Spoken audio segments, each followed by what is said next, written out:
రాణాగారు చూసిందంతా వారి భ్రమ మాత్రమే.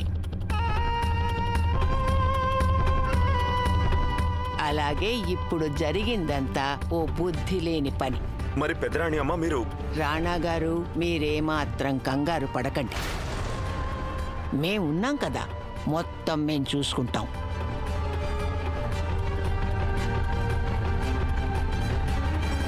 పెదరాణి అమ్మ చెప్తుంది నిజం రాణాగారు. ఈ మహల్లో ఎవరైనా ఏదైనా కుట్ర చేస్తున్నా దాన్ని బట్టబయలు చేసే బాధ్యత పూర్తిగా మాదే. మీరేం కంగారు పడకండి.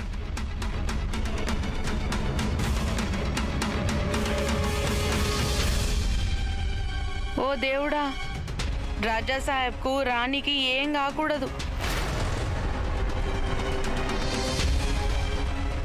బాణం నేరుగా వెళ్ళి లక్ష్యాన్ని తాకింది. నేను పోయి ఇంకిన్ని రొట్టెలు తీసుకొస్తా.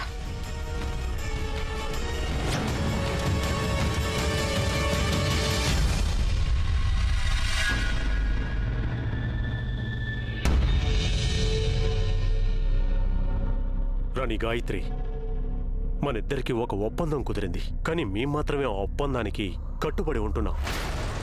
మీరు లక్ష్మణ్ని స్వర్ణకి దూరం చేసేందుకు ఏమీ చేయడం లేదు. 24 గంటలు కాపలా కాయమంటారా? మీకు నేను మాట ఇచ్చాను. లక్ష్మణ్ స్వర్ణకి ఎప్పటికీ దగ్గర కాలేడు.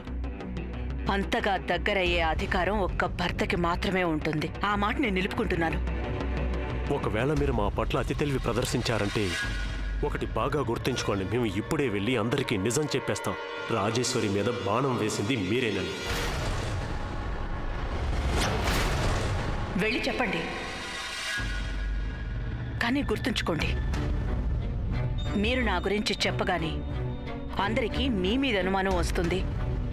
నా విషయం ఇన్నాళ్లు బట్టి మీకు తెలిసినా మీరు మీ వాళ్ళకి ఎందుకు చెప్పలేదని. అదొదిలేయండి. నా విషయం చెప్పడం వల్ల మీకు ఏ లాభం లేదు. నిజాన్ని దాచిపెట్టి కొంత ఆలస్యంగానైనా నేను మీకు తప్పక సహాయపడగలను. లక్ష్యరాజ్, ఏంటి మీరు చేస్తున్న పని?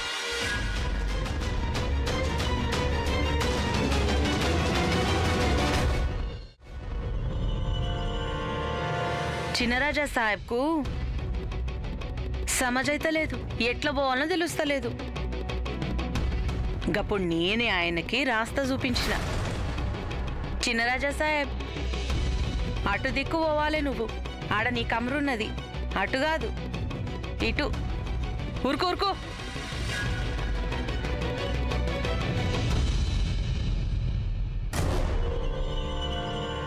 ఏం కాలేదుగా? అర్రే రాజా సాహెబ్, గిస్మంటోళ్లనే పాగల్ గల్లం చేసింది గీ దేశది. మరియా నాకేం కాలేదు. నేను పరేషాన్ అయ్యిడిది నీ గురించే. నీ జాగల నేనే ఉండుంటే గీ ధమ్కీలను గిట్లా గిట్ల తీసి పారయ్యా.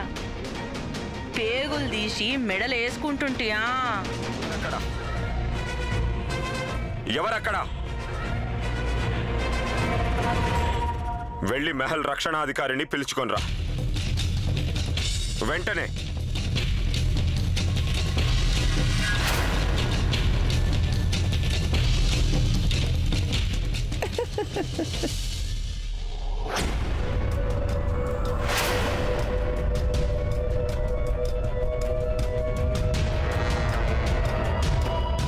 ఇక్కడెవరూ లేరే అంటే రాజేశ్వరి తన సహచరుల్ని వెతుక్కుంటూ వేరే చోటికి వెళ్ళుండాలి.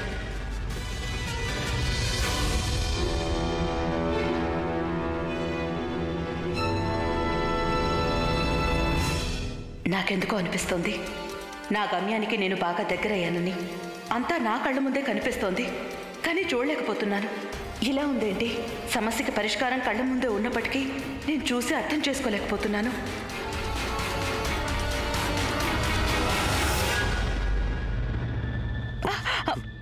ఏంటి బుద్ధి లేని పని? బుద్ధి లేనిది మాకు కాదు, బుద్ధి లేని పని చేసింది ఆ లక్ష్మణ్ కాడు.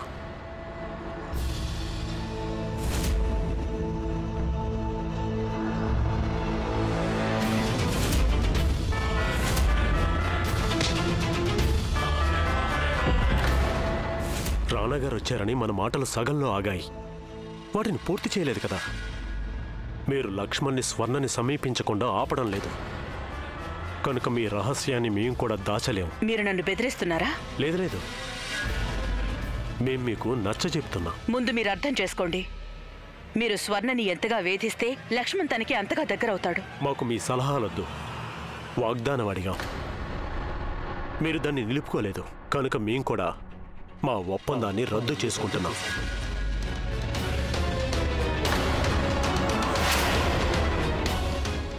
ఆగండి చినరాజా వారు. మీకు కావాల్సింది నేను చేస్తాను.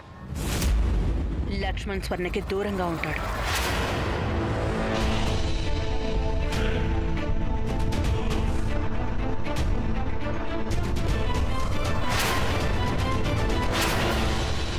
నేను రాకుమారికి దూరంగా ఉండగలను. అసలు మీరు ఎలా అనుకున్నారు రాణి గాయత్రి గారు? మీకు తెలుసా, నేను తనని కాపాడకుండా ఉండుంటే ఆ మూర్ఖుడు తనని ఏం చేసి ఉండేవాడో? నాకంతా తెలుసు, కానీ నేనేం చేయను. అప్పుడు ఇంకో దారి లేదు నాకు. రాణా గారి జ్ఞాపకాలు తిరిగి వచ్చేంత వరకు మనం లక్ష్యరాజు నస భరించక తప్పదు. అతను నా రహస్యాన్ని వారికి చెప్పేశాడంటే ఇక రాణా గారు పాత రాణగారిగా ఎప్పటికీ మారలేరు. ఈ రోజు నేను రాజేశ్వరి సహచరులెవరో దాదాపుగా తెలుసుకున్నాను. కానీ నేను ఆ గదిలోకి వెళ్ళేసరికి అక్కడెవరూ లేరు. అయితే ఇప్పుడు ఏం చేయాలని? మనం రాజేశ్వరి మీద బాణం వేశాం. తను భయపడిపోయి తన సహచరుల్ని కలుస్తుందనుకున్నాం. సరిగ్గా అలాగే జరిగింది కూడా. కానీ తను మనం అనుకున్నంత భయపడలేదు. ముందు వెనక ఆలోచించకుండా తన సహచరుల్ని కలవలేదు. మనం తనని ఇంకా భయపెట్టాలి. ఇప్పుడు ఈ ఆట ఇక ఎంతో కాలం కొనసాగకూడదు. సరే రాణి గాయత్రి గారు, మనం ముందుగా ఏం చేయాలంటారు మీరు? ఈ రాత్రికి మనం ఏం చేయాలంటే ఆ రాజేశ్వరి కంగారు పడిపోయి ముందు వెనక ఆలోచించకుండా తన తోడు దొంగల్ని కలుసుకోవాలి. అలాగే మనం వాళ్ళెవరో చూడాలి. ఇది బాగుంది.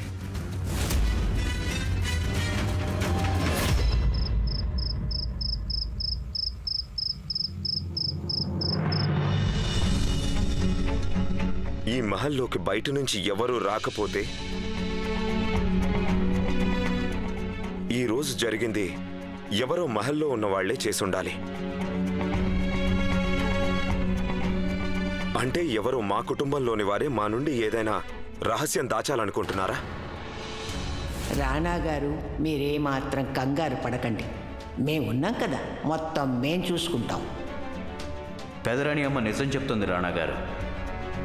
ఒకవేళ మహల్లో ఎవరన్నా కుట్ర చేస్తుంటే దాన్ని బట్టబయలు చేయటం మా అందరి బాధ్యత. మీరేం కంగారు పడకండి. రాణా గారు, ఏమైంది? మీరెందుకింత కంగారు పడుతున్నారు? పెదరాణి అమ్మ, ఇక్కడ మనం పాముకి పాలు పోసి పెంచుతున్నామని మీకు అనిపిస్తోందా? అసలు మన కుటుంబంలోనే మనకి శత్రువులు ఎవరైనా ఉన్నారంటారా? ఈ ఆలోచన మీకు ఎందుకొచ్చినట్టు? చెప్పలేము. ఎందుకో మేము రాజమాతని కారాగారానికి పంపించి చాలా పెద్ద పొరపాటు చేశామనిపిస్తోంది. కాదు, పొరపాటు కాదు. రాజద్రోహికి శిక్ష పడవలసింది. ఇది రాజధర్మం. మన కుటుంబంలో మిగతా వాళ్ళందరూ మీతోనే ఉన్నారు. వాళ్ళెవరికి ద్రోహం చెయ్యాలన్న ఆలోచనే రాదు కదా. ఈరోజు జరిగింది మాకనిపిస్తోంది ఇది మహల్లో పనిచేసే సిబ్బంది కుట్రేనని. ఈ కుట్ర బట్టబయలవుతుంది, అయి తీరుతుంది. కానీ మీరు మీ కుటుంబంలో వాళ్ళని మరీ అంత శంకించకండి. పెదరాణి అమ్మ, మన సమక్షంలోనే. మాకు అర్థమైంది. నోరు కాలిన పిల్లి ఆకలేసిన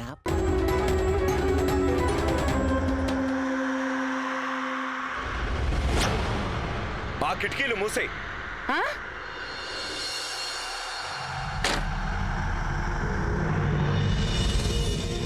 ఏమైంది రాజా సాహెబ్?